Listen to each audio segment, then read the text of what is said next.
پښتون ته په هغه پاکه ځمکه باندې ډمې ګډې کړلې کوم باندې چې ابراهیم علیه السلام د توحید مرکز جوړ کړی و په هغه پاکه ځمکه باندې دي ښځې ګډې کړلې کوم باندې چې جبریل علیه السلام اول د قرآن کریم آواز پورته کړی دی کوم باندې چې محمد رسول الله صلی الله علیه وسلم دین خپور کړی دی کوم باندې چې بلال رضی الله عنه د دین اسلام لپاره د احد چغې والې وي کوم باندې چې حباب رضی الله عنه په سکروټو باندې واچولی شولو کوم باندې چې حمزه رضی الله عنه تیکه تیکه کړلی شولو لیکن دین اسلام یې پرې نه ښودلو تا په هغه ځمکه باندې ښځې ګډې کړلې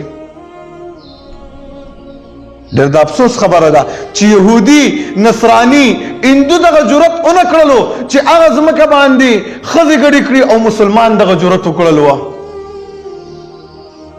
رسول الله صلی الله علیه وسلم په د قرآن کریم آواز اوچت کړی تا پکې د څه اوچت کړلو د ګانو بجانو خلک د دنیا ګناهونه وکړي والله چې د توبې دپاره دغې ځمکې له راځي او مسلمانه تا لاړې هغه ځمکه دې ګنده کړله کوم ځای کې چې خلک د توبې دپاره ځي الله دې ذلیل او رسوا کا خیرې مې حق دې دا به کومه درته